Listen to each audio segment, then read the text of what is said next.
wanna be a part of Sunset Boulevard.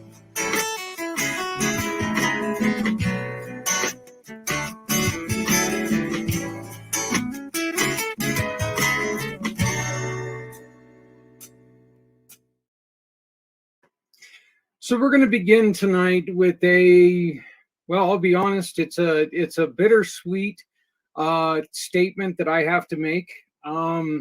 I am excited for this news for her, but it's still difficult for me because we have bonded in a great relationship, but she's going on to do some more fantastic and wonderful things. I want to congratulate Megan from the Avery Center. I just got news. I just read the email a little bit ago. I'm still a little bit, if you will, verklempt because I found out that she is stepping down from her position with the Avery Center to move on, and any more involved active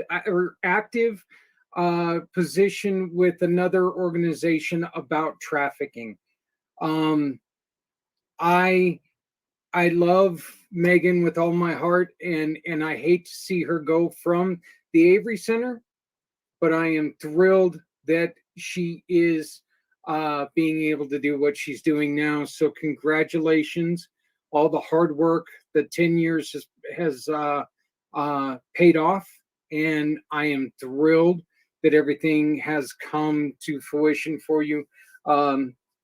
Megan, again, congratulations. Hey, everybody, Zach here with PACT and President and Founder Community Pay It Forward Community Dare to Care. We're going to be doing things a little bit different tonight. Our goddess of the grape is not feeling that well this evening. So what we're going to be doing is we are going to be bringing in a great friend of mine. And as a matter of fact, I was on her show last night. So it's kind of like, well, oh yeah, I'm going to have you on mine tonight. And that's kind of what we're doing here. But we are thrilled to bring in Zita from Zita's Healthy Beginnings. Hello, Zita. How are you doing? I'm fine, Zach. Thank you so much for having me this evening. Hey, that's not a problem. Like I said, I think it's fantastic that we're able to do this on consecutive nights, and we're bringing you on because you, my dear, are our first program of the One Hope Wine fundraising event of the year. So wow. We are going to be teaming with Stephanie Simoes, who is going to join us on Friday, on our Friday show.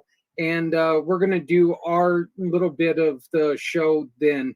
But right now, Stephanie, even though she wasn't feeling great, she's still a champ, and she's still got this part done. And right here is the QR code that you can use. And through the month of January, anytime you visit One Hope Wines using this QR code, Zita's Healthy Beginnings will receive a portion of your purchase.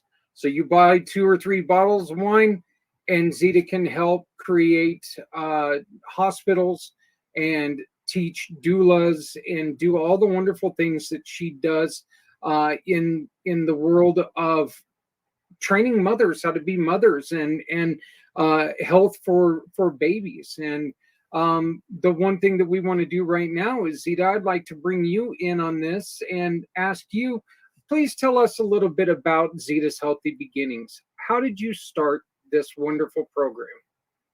Thank you again, Zach, and thanks to our audience for this wonderful time, first time of the year with this wine business. And I tell you what, when I got your email this afternoon, I said to myself, this is no coincidence. There's no such a thing as a coincidence. As far as I'm concerned, everything is divinely designed to be. So yes, I'm so happy to share with your audience about my organization. My name is, as you know, is Sister Zita Iwuoha. I have lived in United States now for 20 years, and I'm a nurse and a midwife. I have worked in different settings with pretty much women and children. And I like the question you asked me, what made me to start this? So I'm glad you asked. This whole intention started with my personal life story. I'm gonna cut it short. When my mom was pregnant with me in Africa, when at that time is the time that Western medicine wasn't really in vogue, and people were not really running to them. They were pretty much using the traditional, birth attendants and stuff like that. So my mom was 7.5 months, almost 8 months pregnant with me, and she unfortunately got bitten by a stray dog, and she had to be forced almost to really sit at the back of my father's bicycle and travel 30 miles each way to get the anti-rabies that protected her and myself from the disease. And that was not easy. She did that for 7 good days. And thank goodness we were safe. After I was born, about 4 to 6 weeks, I caught bronchitis. And my mom had to take permission from my father's kindred to take me to the hospital to seek for medical help for me, because I literally stopped, really sucking breast. And at that age, you couldn't really feed a baby anything else other than the breast milk. And my father's kindred declined, and my mom went out of her way against their advice and took me to this hospital. This time she walked 30 miles each way. Wow. To the hospital, and had to stop in between to really breastfeed me. Got there at sundown and was sick. And I was sick, of course. Long story short, we were treated, and my mom had to make that journey back to the village. But on her way back, she was so afraid to meet the kindred, who did not permit her in the first place to take me out, because it was too early at that age to take a baby out. And she instead went to her dad, and her dad was the chief of their own town. And her dad sent delegates that escorted my mom to my father's house, and she was really safe, and I was safe from our kindred.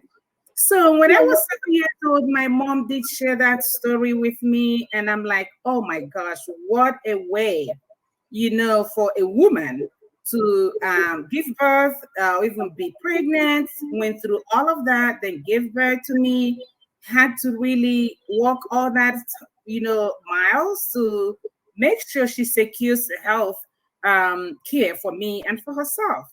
So I said to her, I think you've really given a lot. And that also tells me what mothers do, in most cases, silently, quietly, with nobody's recognition. And I said, when I grow up, that I'm going to be a missionary and go around the world helping mothers to actually raise their kids and really have safe birthing and safe pregnancy, and to make sure that kids are healthy. So when I started growing up, just be careful what you wish, it usually comes to pass. And that's what I'm doing right now. I've been to different parts of the world, both Europe and America, here, Africa, doing the same thing, and that is working with women and children.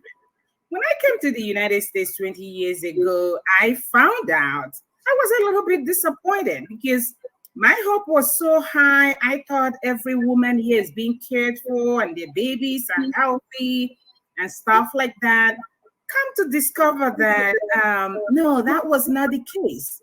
In fact, United States right now, research has it that we are one of the highest maternal and infant mortality recorded in the in the history of the World Health Organization and UNICEF, and that's not really funny.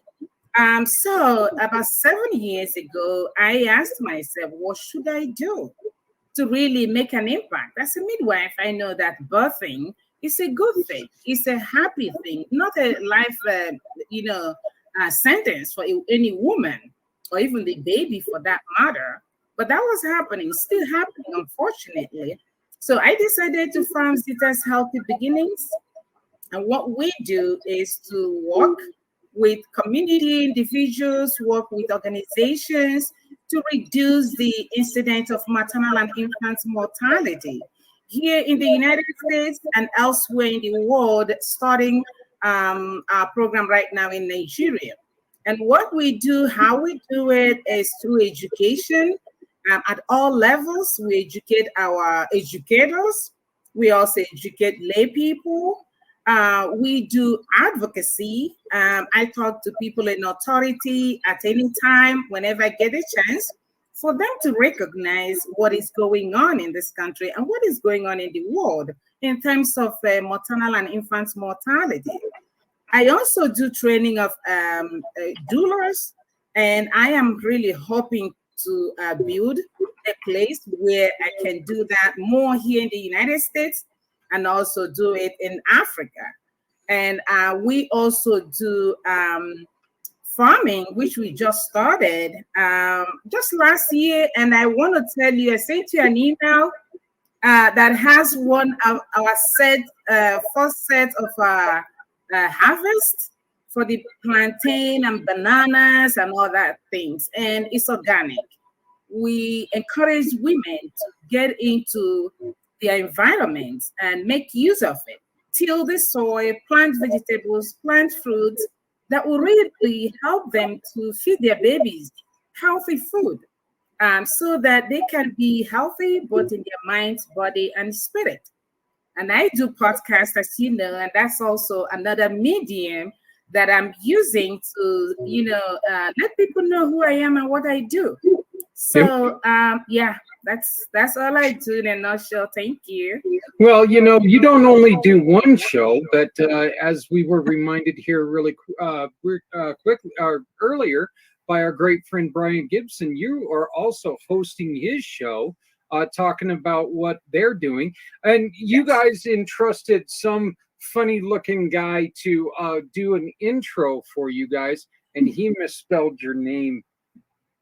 That's okay. I fixed it though. I fixed it today, and I've sent it in, so it's all fixed now. But boy, that one guy, he sure is kind of dense sometimes. So. But so you're really getting into this because you just celebrated your first year doing World of Women, which is a fantastic show, and we're thrilled to be able to share World of Women here on the PAC channel. If we could ever get our stuff together, we will just show it live, but it's a little hard to do that sometimes. We're thrilled to have that on there because some of the stuff that you talk about and some of the women that you bring on are just so inspirational, not just for women, but truthfully, if men would watch and if they would take a little bit of time, you can learn a lot about what's going on. And I think that is, if we try to learn about each other a little bit more, I think it's just going to, it's just going to make our lives a lot easier, one, and a whole heck of a lot better. I would like to commend not just your mom, but every mom, because that story, Zita, to me, tells the strength and dedication of a lot of mothers out there who, she's just a housewife. No. Yeah, I know. No, that's not true. 8 months, 8 months pregnant, being on a bicycle. Mm-hmm. On a rough road. Yeah. There you go, on a really rough road. And right.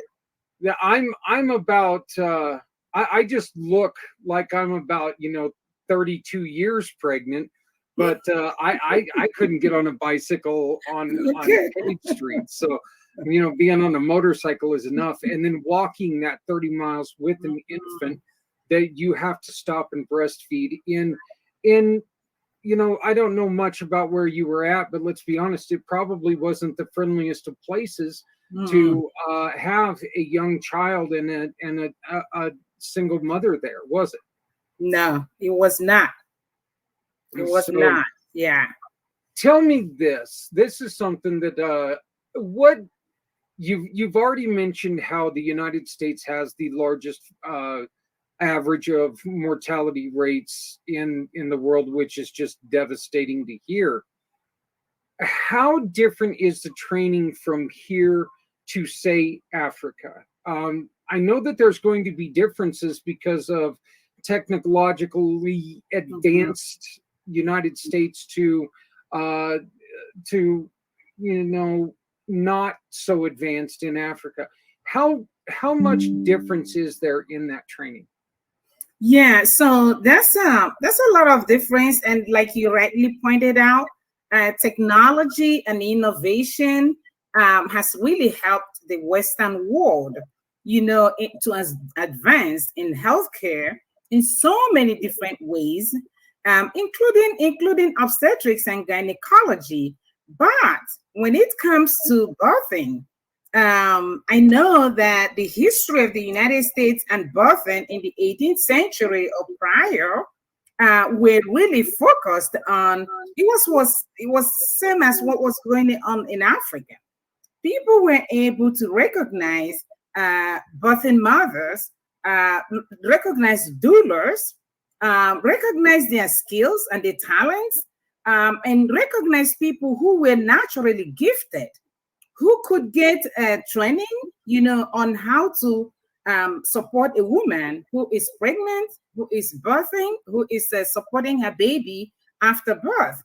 And also, they were recognizing the importance of breastfeeding the baby, because I believe strongly that God made that breast milk for the baby, and I think all animals on the planet always feed their babies with their milk. We are the only ones that decided to do otherwise. And that's really hurting us a lot. Prior to the 18th century and 19th century, that was the practice.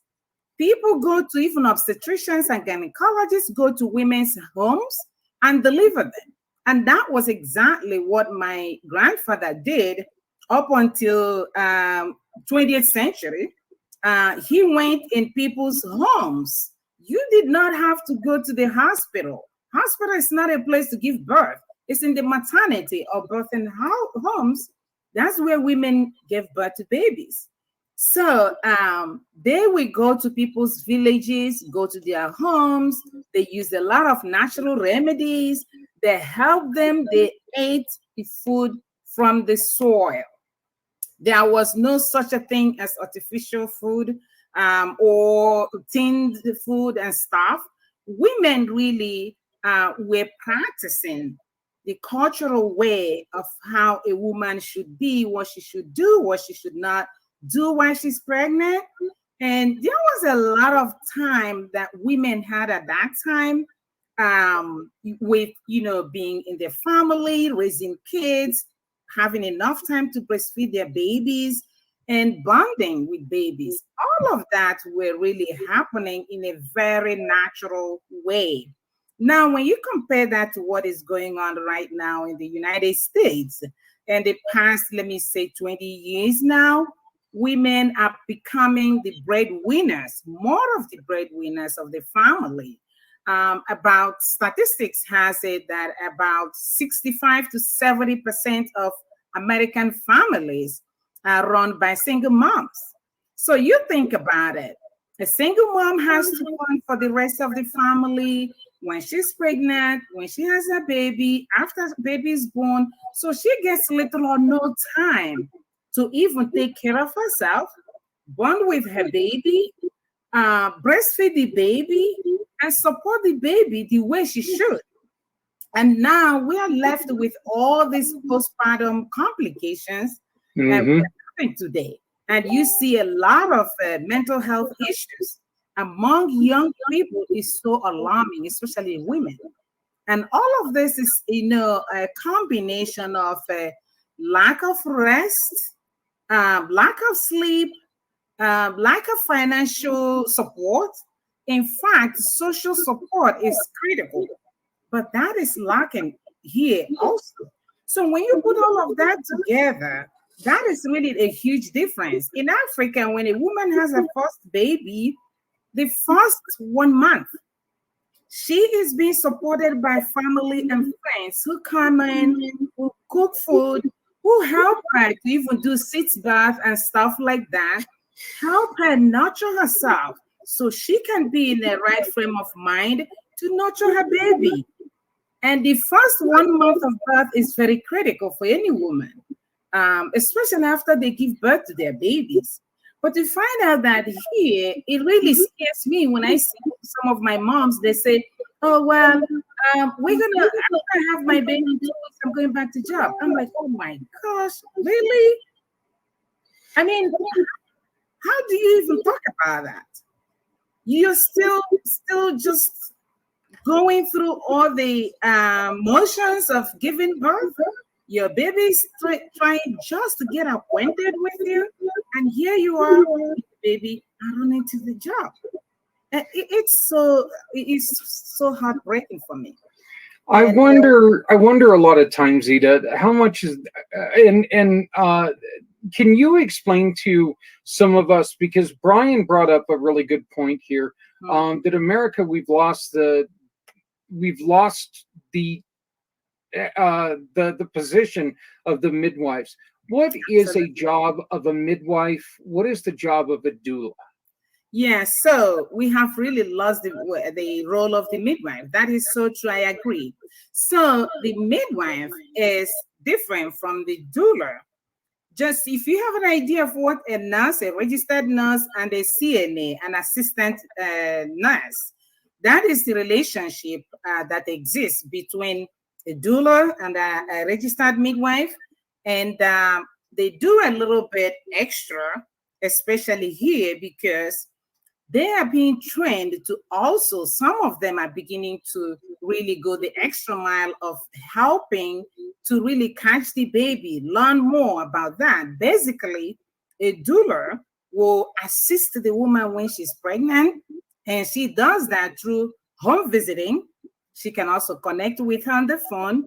They talk about, what is the month? What are you experiencing? Are you following a doctor's appointments? Are you registered with the midwife? Where are you going? How is it coming? Are you taking your prenatal pills? So all of that, and then planning. What is your plan after your baby is born? And the client will really take time to bond with this doula, who will hopefully help her all through pregnancy when she's in the hospital or in the birthing center trying to give birth to her baby. To answer some questions, I don't know if you have witnessed when a woman is in labor, a lot of them are not with it. I mean, like, they need a lot of help. They're not answering questions well. First-time moms are even worse. They need that support, everything they need. So the doula is there to render those services, especially those of them now who are like first-time moms who are also single mothers. They don't have that support from family. And if they do, they're not really professionals. Sometimes they don't even know the questions to ask. And with our healthcare getting so complicated right now, you need someone that has all it takes to really ask the right questions and be able to provide the right answers for the woman.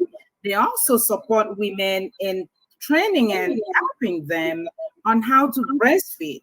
Because no matter what you do or say to a pregnant mother about breastfeeding, until she holds the baby in her arms, she's not gonna get it. So you learn more as you do it. So now a midwife in my country and other parts of the world midwives are very critical. You don't need a doctor. I keep saying that you do not need a doctor to be pregnant and have your babies. Yes, you can go when there are issues, and a midwife stands there to tell you, because she examines the woman, she knows what's going on with the woman, she listens to the heartbeat of the baby, she knows what to do, she's trained to do just that. She's trained to deliver the woman safely and soundly. The only time that a midwife will refer a woman is if she's a first-time mom and having problems. If she is older than 35 years or younger than 18 years.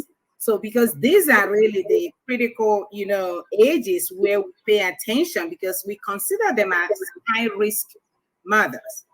So other than that, a midwife is so equipped to take care of everything about a pregnant woman, from the first day she gets pregnant to the day she has her babies. And in my country, as we speak, what we have a lot is maternity homes, birthing centers. You hardly hear a woman going to the hospital except she cannot give birth to her baby. And that is very, very minimal. It's about 2% of women who have that kind of complication. Here in the United States, I'm sad to say that midwifery, the midwives and doulas and the pregnant women rapport very well. But I'm sorry to say that doctors have hijacked this profession. And it is all about the finance. It is all about insurance. It's all about money. It has nothing to do with any complications, because I have worked in other parts of the world where they have little or nothing, and women give birth happily and healthy. You don't have to go to the hospital. Right now, unfortunately, insurance has made it in such a way that we cannot even get away from it. But I applaud women who are like me, who are still talking and teaching and empowering midwives and doulas to get up and take back their power, do what they need to do.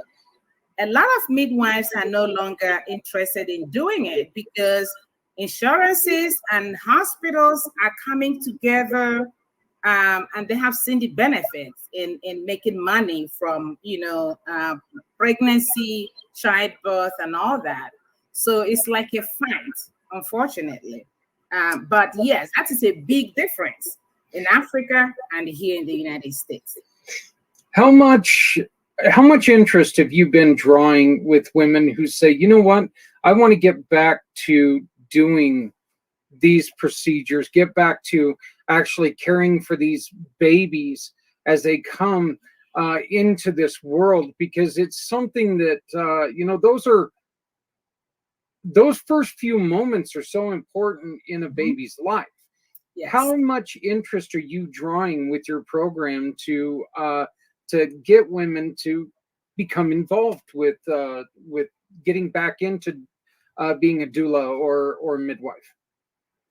Yeah, so as a profession itself, few people are interested in doing that for the reasons I've mentioned.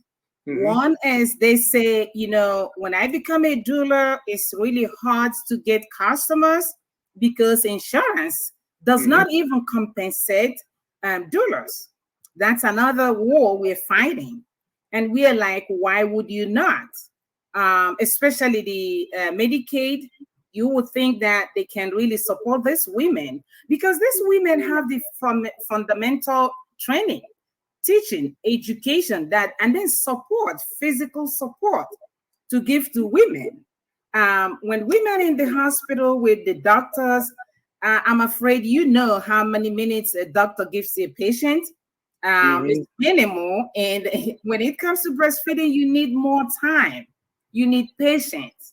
So those of them who are really interested and really want to help are doing it, but not so much, because they know that they're not making money or much money out of that. Now, the midwives are really interested, but what is interesting about midwives not really getting it, many of them, is because the training institutions are not many. So you only have, like in Pennsylvania, we only have one university, and what is that, in Philadelphia.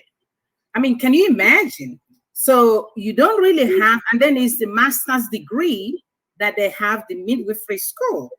So in my country, we have women who are doing midwifery for 2 years training, 3 years training, 4 years, up to doctorate, and that gives a whole lot of, support to women at different levels.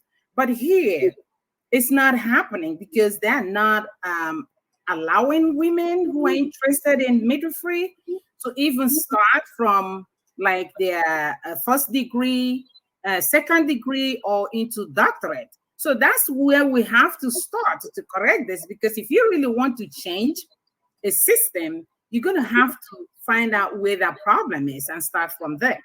So that's what I have noticed, and that's what the issue is, that we're not getting a lot of people interested in embracing this wonderful profession. Yeah, I know that when my second son was born, I witnessed the case of the CNA coming in and taking a little bit of time to try to teach my son's mother how to breastfeed. But after 2 days, they just threw their hands up in the air and said, "Bleh," and walked away. Right. One of the other things that I wanted to say about this is that I think you brought it up in a point, and I think it's so true, is that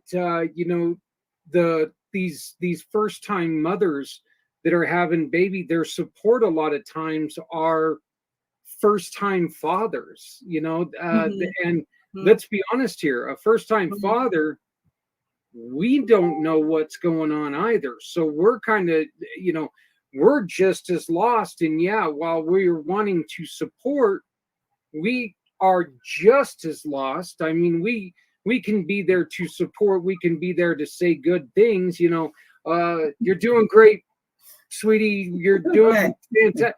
But that's not actually, while it might be helping a little bit, that's not helping the baby come easier for her.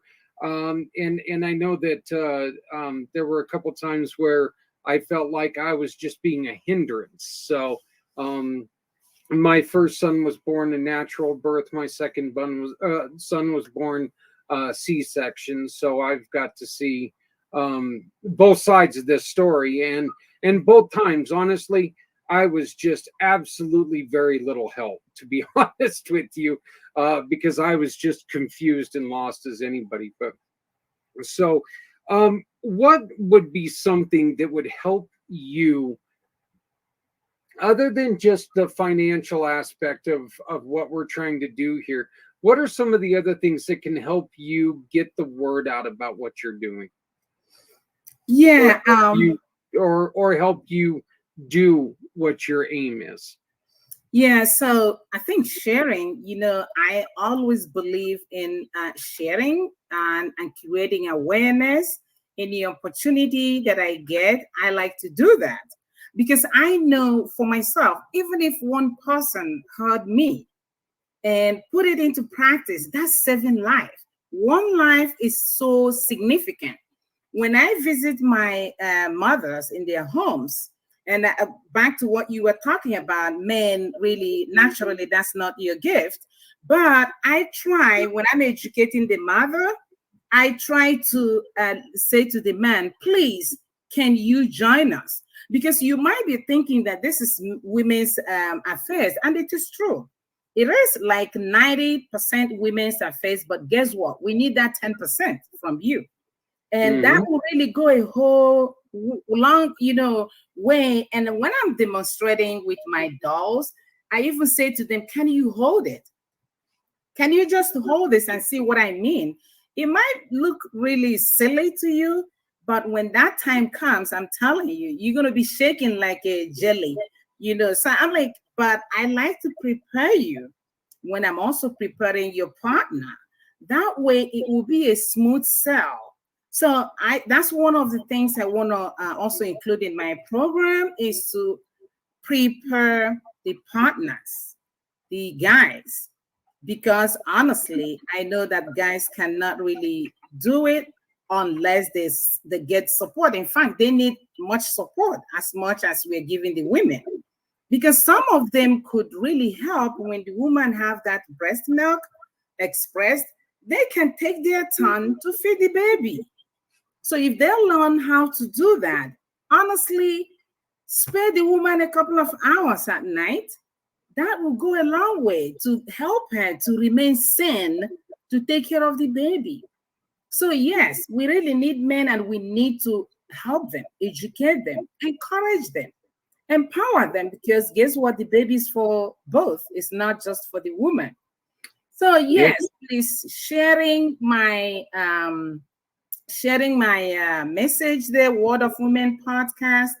Letting people, if they want me to talk on their own podcast, or invite me even physical to come talk, this is what I'm doing for the rest of my life, is supporting women, supporting families. And any opportunity I get to do that gives me so much joy, because that's all I want to live for. Making sure that our young ones are growing up the right way. And that right way is making sure that their mothers are able to give them that breast milk that they need, that is so critical. Not only that is critical for them, it is also critical for the mothers. Because look at what is going on these days. We talk about cancer, of all kinds of cancers going on. Yeah. This is happening as a result of lack of breastfeeding among women. They may not believe that, but research has confirmed it.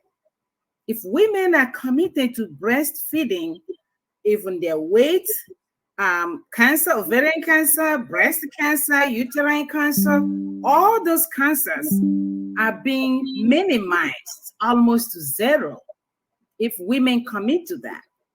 Isn't that an extra thing? Plus, it helps them even to space their families. It all needs commitment. And I want to teach women how to do that, because it is possible. I have lived in countries where women did it. And it's the same anatomy. There's nothing different about living in the United States or living elsewhere as a woman. It's all about your environment and what you're doing with your body and how you want to train yourself. Yeah, and I think that's, I really do. I think that, once again, you bring up a great point, because the food that we ingest today, and this isn't just, I'm not just talking about the baby foods, but everything that we ingest today, unless you go strictly organic, in which even strictly organic, there's stuff that's in the air that you're still ingesting, okay? There's still stuff that's in the air that, it ain't going to go away anytime soon. So it's still getting on the food, still getting into the crops, the stuff that's fed to the animals that we eat. There's still stuff in there that's not meant for us to put into our bodies. It's one of the reasons why our kids are larger than they've ever been before, because of these chemicals and stuff, Right. So it's just, there's so much that we're putting in foods where, yes, it sits on the shelf longer, but there's another point. How long is too long for something to sit on the shelf? Recently we had the formula shortage, and imagine how much, how many people would have been in a better situation if they would have not needed that formula. So these are such wonderful lessons that you teach them. Tell us a little bit about World of Women. I've got the address up here where they can watch World of Women live every Tuesday night at 8 p.m. East. Tell us a little bit about World of Women and what you're trying to accomplish there. Okay. Yeah. So World of Women, like I said, is also an offshoot of Zita's Healthy Beginnings. It's another outlet that I feel is very important and necessary for women to, and men actually, to come together, to listen to me as I, periodically share my experience as a nurse and a midwife, to know, to learn, and really to empower them as well. In that, for them living their own individual lives and trying to raise families. I also use that opportunity to invite other women and men who are really interested, because I found that there are many people who are really interested in their own bodies, building themselves up in a healthy way, building families, or even their own community, and then the whole nation.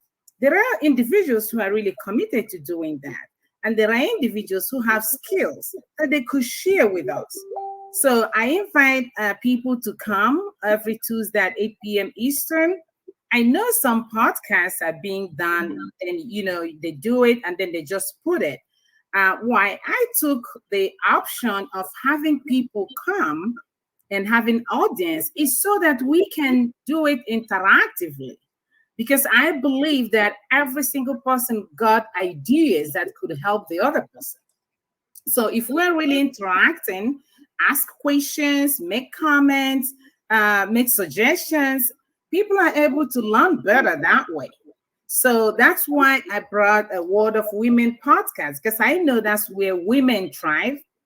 We love to talk about life. We love to talk about our health. We love to talk about our families. We love to talk about businesses and Yep. stuff like that. So that's why I started World of Women podcast. Yeah, and like I said, yes, it is called World of Women, but men, I'm telling you right now, check it out, because it is, there's, Yes. you're going to be able to learn a lot of things in there. So I mean, it's not just, it's a way for a lot of women to get on there and express what they do and tell us about what they do. But there's also guys on there who are interested in trying to help women in many aspects of life. I was lucky enough to be on the show last night when we introduced this wonderful looking uh, um, document. I guess I can say it's a little shareable, but it's got the QR code on it, and this QR code right here, and you can also see it right up here in the corner. But when you scan that document, when you scan that QR code, it's going to take you to this form. Okay. All you have to do is visit any of these. You click on this little button right here on this form, and it's going to take you to all of our partners. You shop with any of those partners, and it doesn't, from all around the world, you can shop with any of those partners. You make a purchase with them, you take a photo of your receipt, or you upload your receipt right there. You give us your name, you give us your email. If you would like to dedicate your receipt in honor of someone, like my mother, I would love to honor some things in her, and I don't want to say memory because she's still here. I would like to dedicate it to her for all the work that she's done. We do ask you for your phone number and address, but they're not. You don't see the red button there. They are not mandatory. And then you simply hit submit. And when you do that, your purchases will go to Zeta by using this wonderful form right here. It will send us the information that you purchased through one of our partners, and our partners are going to give us a referral, and that referral becomes a much needed donation to Zeta and Zeta's Healthy Beginnings. So, Zeta, how did they get a hold of you? So they can call my cell phone, 412-926-6662. They can also send me an email at izywuoha@yahoo.co.uk. You can still go on my website, and we have zitahealthy.org. And if you go to our Linktree email link, you can still get us there. And it's a Linktree. That's the link.ee. I think it's TEE/zitahealthy.org. So you will get, any way you want to get us. Is very easy to locate us. Or you can also go just on my LinkedIn and just put in there Zita or Zita Iwoha, and I will come up. So yes, if you go to also, we're on what do you call that, Instagram, TikTok. So yes, you have a lot of options that people can look at us, see what we're doing, and just find ways to connect with us. I still haven't gotten on to TikTok yet. I don't. I haven't tried that yet. My wife, however, she is a huge fan of TikTok, but not something that I do all the time. But I guess I'm going to have to do it here pretty soon. Zita, I wanted I want to thank you so very much for joining us tonight and letting us learn more about Zita's Healthy Beginnings. I look forward to when you're going to join us again here in 2 weeks for our halfway point, and we can keep telling people more about what you do. I did want to bring up. Now I got to reconfigure all of my other screen on my computer because I've been going through so much. But I did want to bring this up one last time for right now. And Zita, I will be sharing this with you, this form with you, so you can pass it to everyone.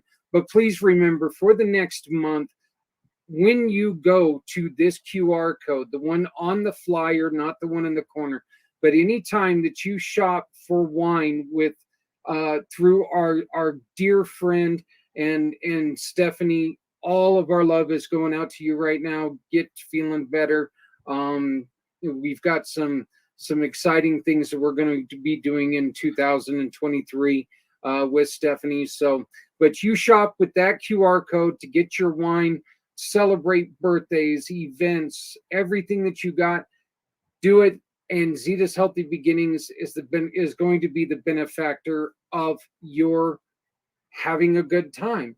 What is better than having a good time knowing that you're supporting a great cause? Absolutely.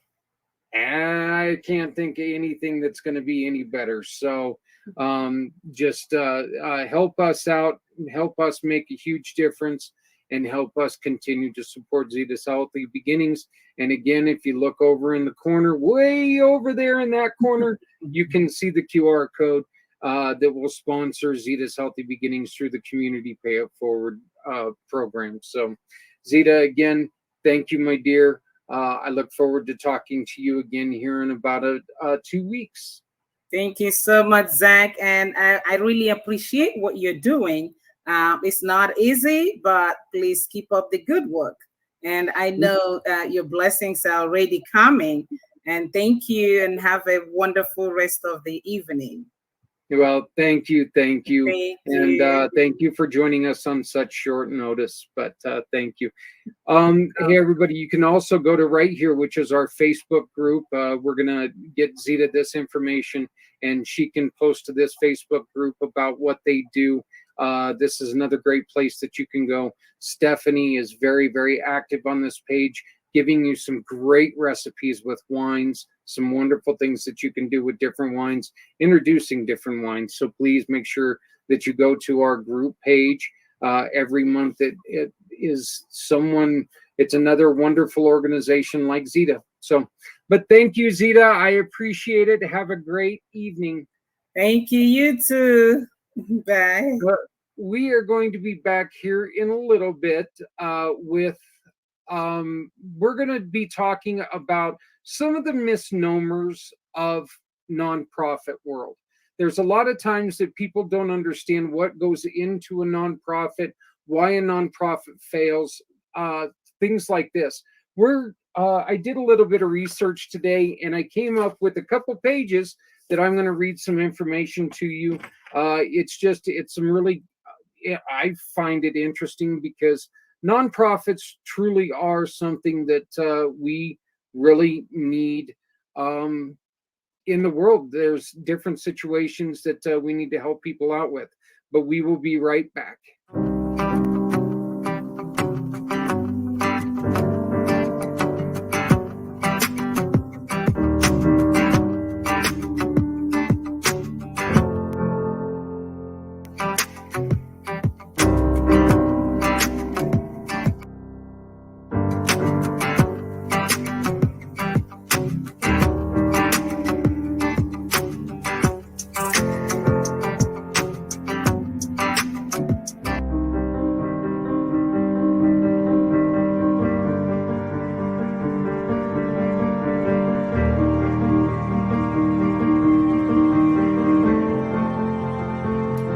Hello, I'm Zach Clay. Community Pay It Forward, Community Dare to Care, and the PAC channels. We have two choices. We can either sit around and this goes away on its own, or we together can do something about it. Join me and my wonderful sponsor partners, Scott O'Sullivan Law Firm, and Ryder Justice, Z World Webs, Auxilia Donor Management Systems, and Autumn Dahlia Creative Services. As we introduce programs from around the country helping our veterans and discuss the importance of conversations and listening. Together, you and I can move mountains. Let's save lives. Well, we got Stephanie, the goddess of the grape, has joined us. It's Friday. Hello, my dear. How are you? I'm doing well, Zach. How are you? I'm happy to be here. I'm thrilled that you're feeling better. Love seeing your smiling face, and what an amazing story, huh? Oh my goodness. I mean, I've got 4 children of my own, so watching Zita and all of her comments and the stories and just listening to her dive into how she supports women, I can relate to so much of it. And I do believe there's such a big need for it too, coming from personal experience. So, before we got started, I was talking to you about her mom, and I think it's probably more amazing that her mom was able to ride on the back of a bicycle for 30 miles being pregnant. I can't imagine. That's incredible. And once again, that's without dropping that kid off somewhere in between. It just seems to me, I couldn't imagine anybody in our country right now trying to ride a bike that far. But that's necessity in that part of the world, and that's an unfortunate thing. Hopefully, times will catch up and times will get better, but that is it's an unfortunate thing that things are like that. But yeah, it's amazing. I love her passion. Like I said, her World of Women podcast is so important. Just because it gives women a chance to get out there and really it gives them a platform for their voice. And it gives them a place where they can, I think they can really feel safe to be themselves, whoever they are. And so, I love being able to have her show on our channel here, and sharing it with them. And, I love everything she does. She's planning on building hospitals in Africa. So every time that people are, trying to do something or trying to buy bottles of wine right now, that's exactly what this is going for, is you take and every time that you use your QR code here, like I had mentioned before, that's going for a lot of things. Training. You were talking to you were telling us a story about doctors trying to force you to do things you weren't comfortable with. Right, right. I think her story is incredible. I think it shows that women will go far and beyond for the health of their kids, and they're not always recognized for that. But you are right. When she was mentioning the doctors taking over in her segment, I thought back, and I have twins that are 10 years old now, but I had specialists that were really trying to force me into just scheduling a C-section. Schedule a C-section. Why? My first one was a big boy, and it was a fine delivery. Why would I schedule unless there was a danger to the child, to the children, to the babies? I was not going to just sign off and schedule a day. I think that it comes down to financial, as she mentioned, and making it a convenient day and time for the doctors, right? So that's exactly what I was going to ask you, is if you think that has something to do with, why would I want to sit here for possibly, 24, 36 hours of this lady being in labor when we could just take and, right. lie her on a table, cut her open, pull the kid and go, Luckily, in my situation, my labors have been extremely fast. However, with my fourth, I experienced the same thing where they kept saying, he's big, he's large, he's going to be a 9-pound baby. That's okay. Let him be big and healthy. It's okay. We're not talking C-section unless there's something really wrong with the baby and his health is at risk. So, no, I absolutely respect you so much for that because, first off, it just shows what kind of fighter you are. It shows that you're ready to take on the world, and it's not like we're not talking about going out and playing badminton here. We're talking about birthing a child, and for you to be able to go and not just tell someone that you want to do it, but demand that you want it done your way. I think that's great. What do you think would be the benefit of having doulas and midwives come back? I truly believe that there is a need. I think that a lot of women would not be so firm on their boundaries like that and their requests, and their own birth plan and their own needs and wants. And the doulas really support you throughout your pregnancy, during your delivery. They help support you afterwards to make sure the mother is getting the proper rest, break time, food, all those things that are so important because your life is turned upside down when you're a new parent, right? You're trying to figure out a schedule. You're trying to catch up on sleep. Your body's going through all this stuff. And you have somebody there who understands, who can support you. It's a shame that there's no medical coverage for that kind of support. I know after my first, I really could have used some support and help with nursing myself. And I did not have that. I didn't have somebody saying, hey, try this or do this. And I'm not going to get into too much detail with you, Zach, but, it landed me in the hospital with mastitis. So had I had someone with a little bit more experience, maybe that wouldn't have happened. Right. So.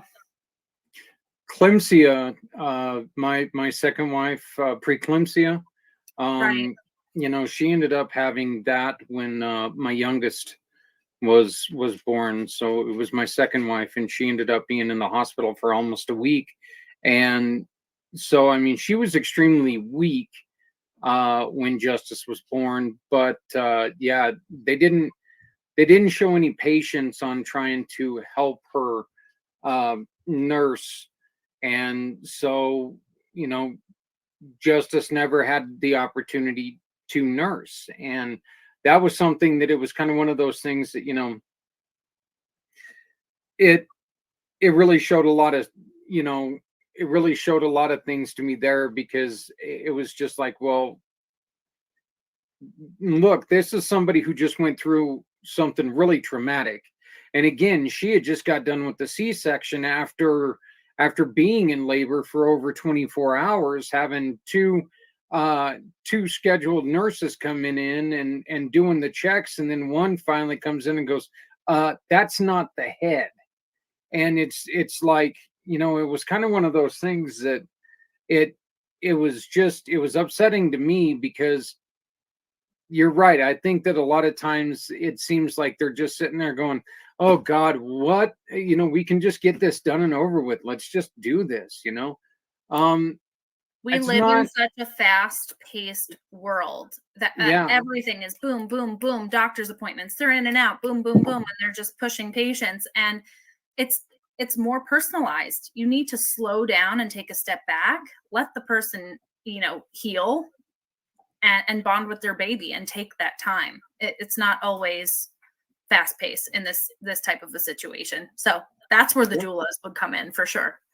Well, I love the fact that you listened to it and it really, you know, touched your heart. I know that you sent me a message just talking about how wonderful she was, and after I sent you the video, and yeah, it's you know, she's such a great lady. She works so hard, and from her humble beginnings, you know, now she's trying to make a huge difference, and not just here in the States. You know, she's, like I said, she has intention on building hospitals in Africa for children, you know, children's hospitals. And I think that that's something that we here in the States, we do take for granted, because, you know, there's a children's hospital somewhere close to us-ish, you know, no matter where you're at in the United States. Well, that's not the way it is all over the world, and we need to remember that. So once again, that's the reason why that QR code that you're seeing right now is so important, because, correct me if I'm wrong here, Stephanie, but don't we have a holiday coming up? We do. You guys, I know that we just went through the holidays, right? But Valentine's Day is right around the corner. So I can't wait to dive in and kind of share with you some pretty in pink stuff that I have lined up for today. But definitely, you know, take your phone camera out, you know, snap a shot of that QR code. Absolutely join us on our group on Facebook, Community Pay It Forward, One Hope Fundraiser, where we're, you know, each month highlighting a nonprofit and the campaigns there. You know, Zita's Healthy Beginnings, all the info is right there, pinned to the top of that page online. So check that out. We share recipes and fun seasonal things there too. So, but again, yeah, we can definitely dive in, Zach. Yeah. Stephanie is so hard at work on that page. And I mean, she brings up some of the coolest things, you know, things that you didn't know that you can do with wines and pairings and all these beautiful things that you can do. And this is a perfect time, guys. This is a perfect time to, you know, maybe make a splash, you know. This would be, you know, you're talking here to a goddess. I'm pretty sure that she can help you out. So if you use any of those recipes and you make them, snap a picture and post it on the page and share it with us too. That would be so fun. You know, if you wind up gifting something fun for the holiday, let us know. Yeah. No. And if you have recipes of your own, please share them with other people. Let's get this going. Let's let people know what's going on. So Stephanie, why don't you tell us a little bit about you and One Hope Wines? Sure. So if you're watching this campaign for the first time, my name is Stephanie Simoes. I am a cause entrepreneur with One Hope. What does that mean, right? What I do is I specialize in fundraising, gifting, private wine events, and wine delivery. And I just love partnering with Zach and Community Pay It Forward. Each month we have a mission to give back to these incredible organizations. We have been around for quite some time, donated over $9 million to date to local and global causes.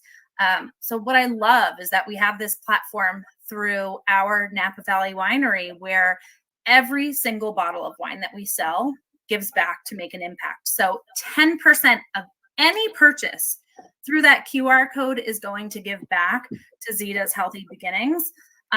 You can mix and match any way you like. We have beautiful gift sets on there too. That would be great for the holidays. And you only need to add one bottle to your cart to, select any gift set add-on. So you can really customize and personalize the gift. We ship across the US. We are award-winning Napa Valley wine. So we have some of the most incredible winemakers in the industry. If you drink wine, you are probably familiar with Robert Mondavi Jr., Mari Wells Coyle. And how this works really is through the ONEHOPE Foundation. Our main pillars of giving are for clean water, ending hunger, health, and education. Of course, this kind of falls under the health, right? Health and education, really.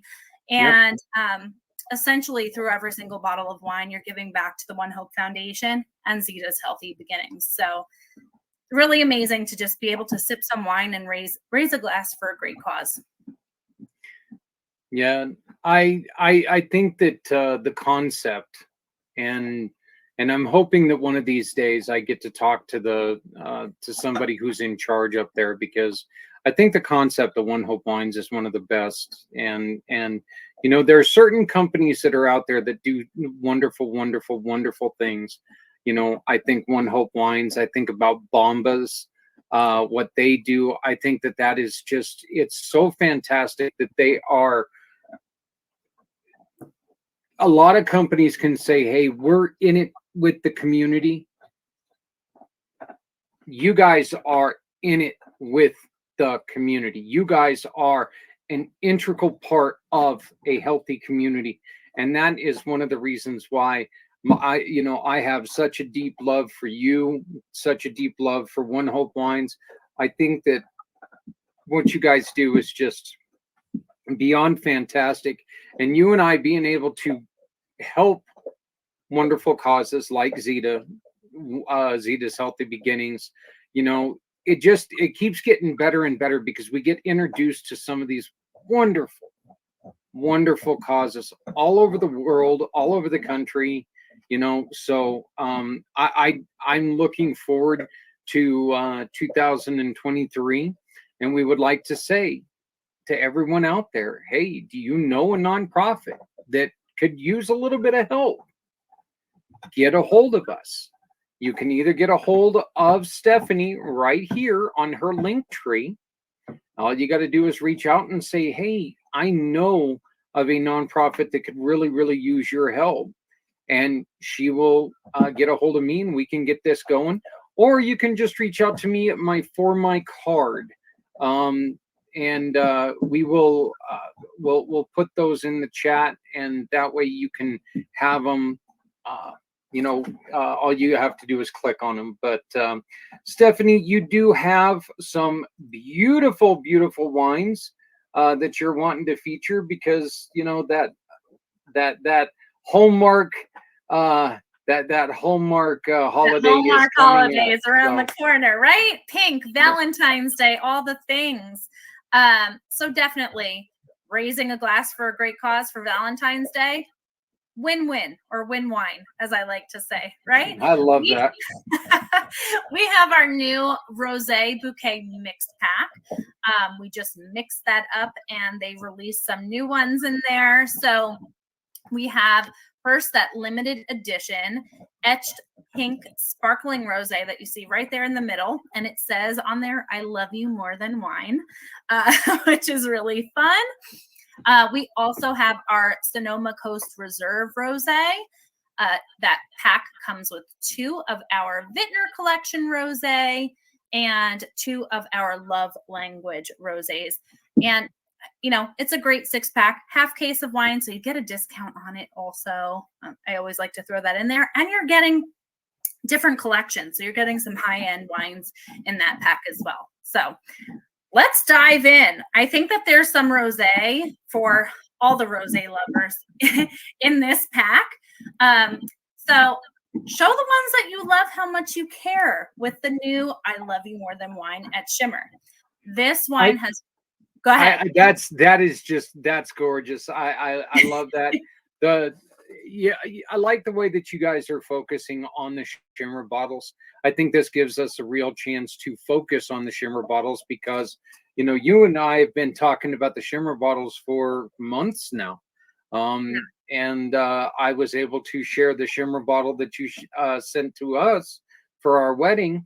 And so, I think that I love the way that they're putting this out right now, and it's a beautiful, beautiful pink bottle. And this one's a sparkling, correct? It's a sparkling rosé. Yeah, that's right. And I know you mentioned the other shimmers. The one that you received was a sparkling brut, aka a champagne. I know you like to say champagne, Zach. But we have the ability to etch custom on these bottles, and they come in pink, gold, and silver. So logos, maybe a big birthday milestone, you want to have, a themed party or a themed event, we can certainly do that on the etched bottles. So it makes celebrating really fun. However, anniversaries. Right, anniversaries. But we do have standard ones on the website also that you can throw into any order, any box, just like this one. So it's really fun. This one is delicious. I like to say that this is kind of in the middle. It's not sweet. It's not super dry. I want to say it sits right there in like the off dry category, right in the middle, with flavors of pomegranate and pink lady apple. And there's got some floral notes in there. So you can pair this bottle of wine with frittatas, fish, grilled octopus dishes, citrus salad. So it's definitely a refreshing wine. And really it's something you can pair with a breakfast, like a brunch, a lunch, dinner, or dessert. It's got some gentle bubbles in there, and it's really, really delicious. And I think it's a crowd pleaser because it doesn't go one way or the other so much. It kind of sits in the middle, where if you're a sweet lover, you can enjoy it. And if you like dry, you can enjoy it as well. Is this one of them that one of the recipes that you shared with us a while back? Is this one of them that you can serve like by putting some fresh fruit in a glass? And you can absolutely put fresh fruit in a glass. When we have warmer weather, I'm in the Poconos, so it's quite cold these days. But with warmer weather, I love putting frozen fruit, frozen berries in a glass and filling it up. Delicious. You can, if you wanted to, you can make this into a mimosa. I know when I visited our winery in Napa, they had some reserve bubbly like this out there with orange juice and juices in the morning. So, which blew me away at 9 o'clock in the morning. They're already opening the bubbly, but hey, that's. Well, I've said it before on the show. I'll say it again. You can't drink all day unless you get started in the morning. So. So yeah, definitely a delicious sparkling in that pack. Next up is our Sonoma Coast Rosé. This, I would say, if you're more of a dry wine drinker, this one is for you. It's delicious. It has notes of sour cherry, pomegranate, and mineral. It is a medium-bodied rosé. It is beautifully colored, and I'm going to show you in just a little bit. Our Sonoma Coast comes in a darker bottle, but I want to show you in just a little bit the different colors in the rosés. They're not all the same. I think some people think rosé, they're all pink, but they're different shades, and they do have different tasting notes and profiles too. This beautifully colored wine from Sonoma is made from Merlot grapes and pairs perfectly with strawberry salad, melon and prosciutto, hummus, and seared scallops. So beautiful, drier wine. I really like that one. I can really taste the cherry in that, but it is a drier selection. So nice selection in that pack. I like the variety that's given in this bouquet pack. We have 2 of the Vintner Collection rosés in this pack. Let's see. I have one here. Can show it to you, but yeah. And this one is award-winning. It's got a gold medal on this one, which means it's an excellent wine. This is our Vintner Collection. This is one I did a lot of that with the fruit over the summer, Zach. I think you called me out on that. But yeah, like blueberries, strawberries, raspberries, mixed berries in a glass, pour the rosé on top, boom. So you're talking my language there. I love those three fruits. You know, I am a huge fan of those three fruits. And I've made no bones about it. You know, you could put blueberries with vinegar and I'd eat it. It's just, I'm crazy that way. But, you know, nice warm day, you're working the blueberries. grill outside, you know, Yep. some refreshing fruit in a glass like that is delicious. I love that. So yeah. I know you're a foodie like me, Zach. That's why we get along so well. I would say this one leans more on the drier side, although, you know, it's noted as off dry. I want to say it's drier than the bubbly is how I would kind of position that. This one has notes of fresh strawberry, crisp watermelon, and hints of zesty blood orange. And it is blended with a touch of sweetness to add volume into the finish. So this, let's see, hints of cherry, watermelon, and citrusy aromas is what you're going to get in this wine. And it's a delicate pink rosé color that only adds to the delightful sensory experience. So think with this one, it's off dry. So it's going to finish drier, similar to like, and now if I compare it to white wine, I want to say it's similar to like how a Sauvignon Blanc kind of finishes dry with a hint of sweetness.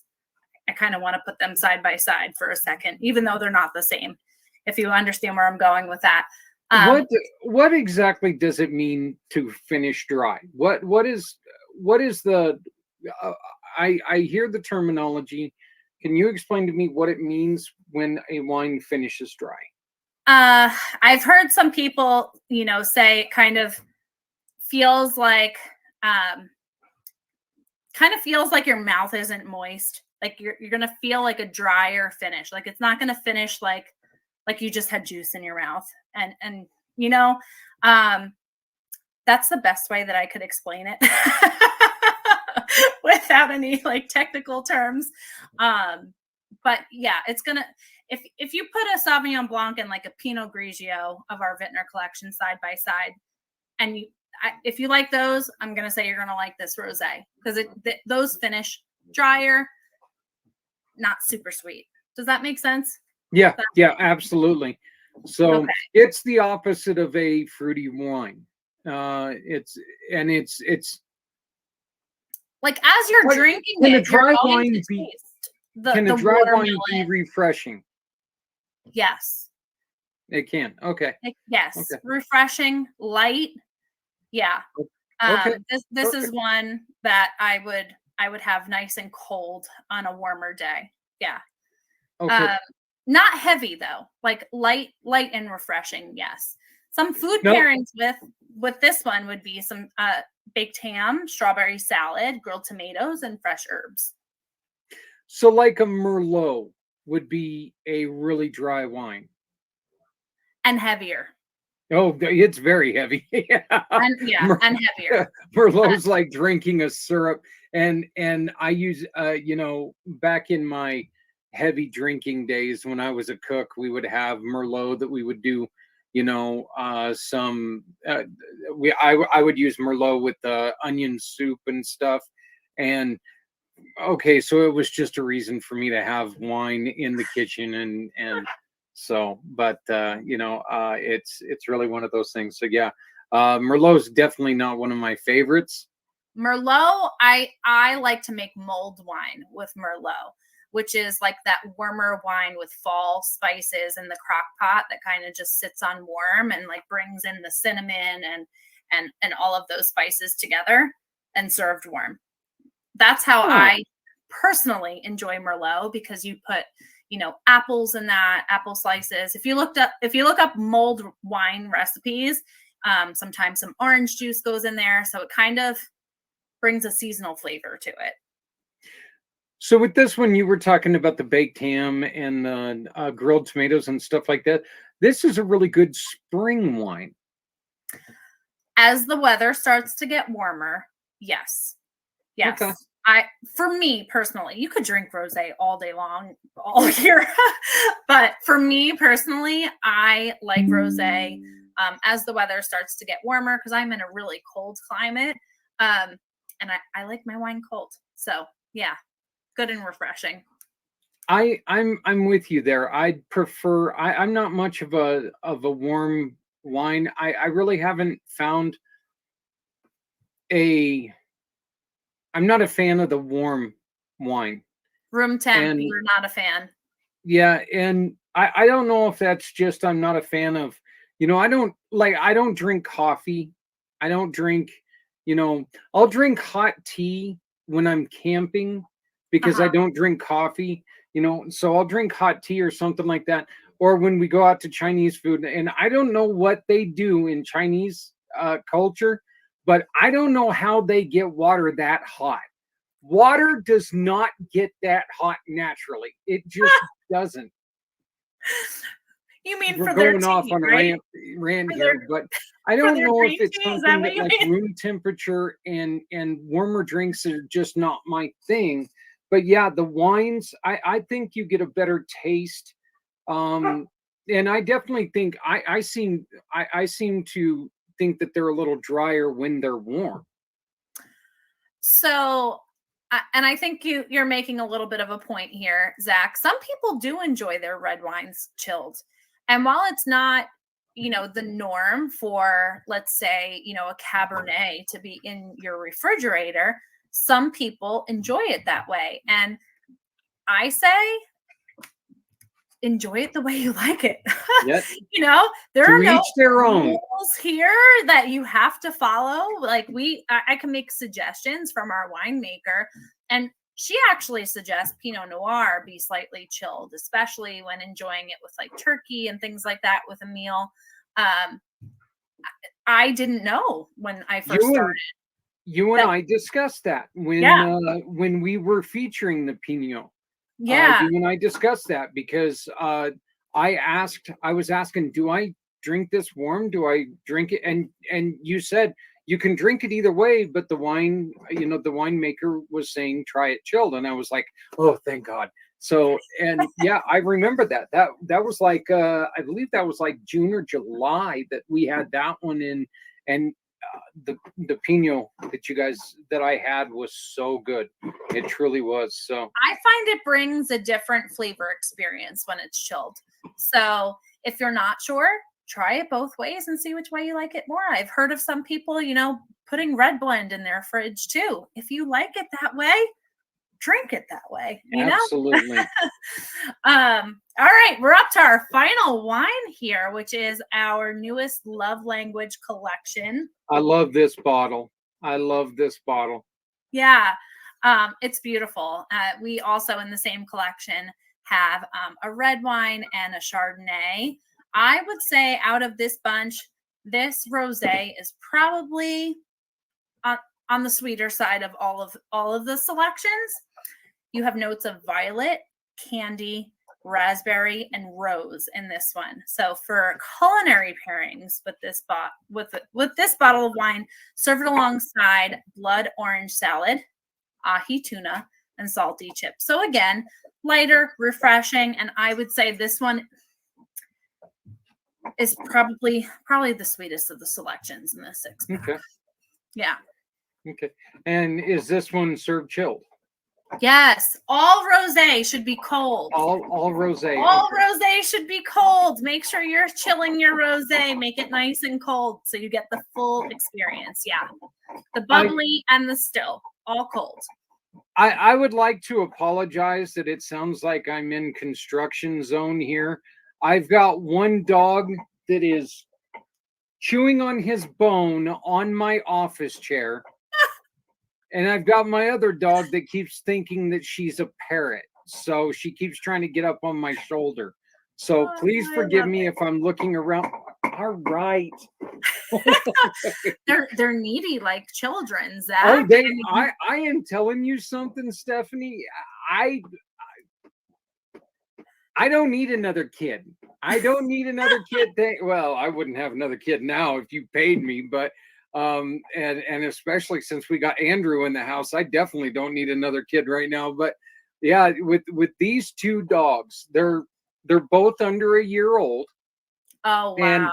you know, Ghost is he's called a Dalmador. He's a Dalmatian and Labrador mix. Think Marmaduke that's black with white, or white with black spots. Okay, this dog is just huge, and I love this dog. I truly truly do love this dog, but he is as dumb as a box of rocks. I mean, this dog, for Christmas I wanted to buy him a slower tail so he could finally catch it, you know, because he sits there and runs around after his tail, and Oh my he'll gosh. run right into a coffee table and look at you and look at his tail, look at you again, and then start chasing his tail again. So but, funny. We're an um, animal family here, so the dogs don't bother me one bit. yeah, well, love you know, we were on, and this is another show that I definitely tell people to check out. World of Pets. We were on there the other day, because now in the house, as I had mentioned before, we're taking care of my elderly parents now, and they've got their two smaller dogs. So we've got our two dogs, Zephyr and Ghost. Mom and Dad have their two dogs, which are, would you stop, please? Which one's a poodle, and one is a Pomeranian Chihuahua mix. I just call him a hippie Chihuahua. We've got a cat, a long-haired cat that comes in and out. Hardly ever see Cody. When he comes in, it's all nice and everything until he's like done with you, and then he's like, "Don't touch me." Then we've my oldest, or my youngest son, has two rats that he's asked us to take care of. So we got two rats upstairs, and my oldest son, my youngest son, which is 21, when he was in kindergarten, his teacher was retiring. She had a rose hair tarantula. It's still alive. Still alive. No way. Oh my She had that rose hair tarantula for at least 7 years prior to us getting it, because we had a cable guy come in, and we told this cable person about Harry, and he was like, "Oh my God, that thing was around when I was in her class." And so, you know, it's so funny. And then we've got like 10 fish. So yeah, we went on to this World of Pets thing, and it almost took the whole hour just to introduce our animals. But yeah, our tarantula, tarantulas can live up to 35 years. So wow, that's a fun fact I didn't know. Interesting. yeah, and they're just fun to freak people out with. So but I love it. We're just as crazy as you guys, though. So, you know, no okay, judgment. so let's go through a rundown one more time here, since I keep detracting us and throwing us off track here. We've got this all comes in a collection. Can you get these separately? Yeah, you can purchase the bottles separately if you'd like. You know, if you don't want to do the mix pack as it is, you can individually add your box together. However, I thought it was lovely that they put this rosé bouquet together for Valentine's Day. So it makes it really easy, you know, for you shopping for the ones that you love this season. And as I mentioned before, you know, with just one bottle, you can add any gift set add-on that you'd like too. So there's lots of options there with the celebration gift set. There's a fun pizza night one. There's a wine and grind one where that actually comes with coffee, which is a lot of fun. So definitely check out the gift sets also, because you can really customize a gift for the upcoming holiday and have it give back to Zita's too at the same time. That's right. And so you got the sparkling rosé here. Yeah. Okay. And once again, that's with the sparkle, the shimmer bottles. Pink shimmer, limited edition. I love you more than wine. That's beautiful. I remember where my son lived, there was somebody who had a floor mat that said, welcome to my home. You better have wine. That's what I the love format said. So I remember seeing that. This is This is our and this is the one Sonoma. that's the driest of all of them. It's this one. It's our Sonoma Coast Rosé. This is a reserve. It's delicious. Light, crisp, dry. Driest finish, I would say, of the bunch. There's my parrot. I love it. She got her way up there. There's my Zephyr. You would get 2 of the Vintner Collection Rosé, which is shown right here in that 6-pack. That one has been awarded a gold medal.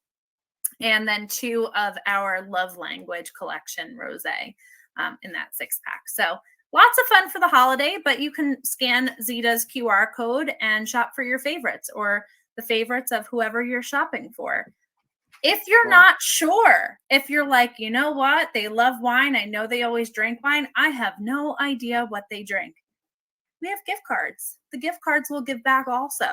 So, consider that as well.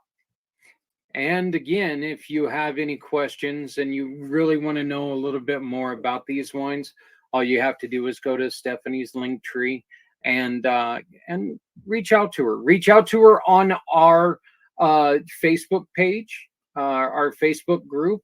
And for some reason, I couldn't find it there. It was like I accidentally moved it. So, but you can please join our Facebook group, share it with everybody, because what we're trying to do is just help organizations like Zita's.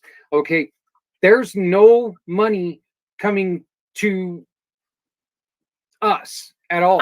I'm donating for every $50 that we raise as a group. I'm donating another $25 to Zita's. So definitely share this around, because the more people that this reaches, the more we can really help these organizations.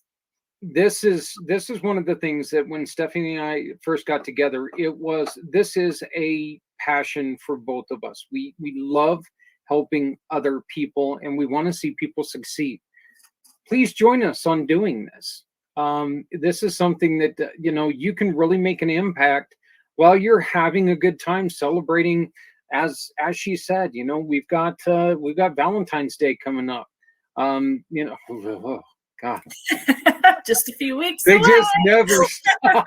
It just never stops. But we got Valentine's Day coming up. There's a lot of weddings are going to be happening around Valentine's Day. So I mean, this is the perfect time. Make sure that you can, as Stephanie mentioned, you can get those shimmer bottles. You can get them personalized. So this is a great time to, as she has said, raise a glass for a great cause. And right now that is Zita's Healthy Beginnings. So Stephanie, thank you so much. Oh, wait a minute. You guys, as good as you're doing and as great as you're doing, you want to teach somebody how to take your job. That is right. Yes. So I'm one person, right? I can only do so many fundraisers in a month. Our winery is in Napa. I'm located in Pennsylvania, but there are cause entrepreneurs like me across the U.S. that have added to this over $9 million in impact, right? I couldn't raise that money alone. So if anybody has any interest in fundraising for a cause that they are really passionate about, reach out to us. Let us know what you'd like to work on, and we can work with you to make that happen for sure. And there's always a way that, if you're just looking to supplement your wallet, if you're looking for a side gig, talk to Stephanie about becoming a cause entrepreneur. A cause and a hope ambassador. Yeah, there you go. And doing something fantastic and helping out some great people on the side. Stephanie, you're going to be joining us again on the 18th. Yes, I cannot wait to meet Zita. Finally, she's incredible, and I can't wait to hear, directly from her and do a recap. Well, I cannot wait for that to happen either. So, but I want to thank you very much for joining us, and we'll talk to you on the 18th. Thank you, Zach. Cheers, everyone. And we will be right back to close this out. So thank you.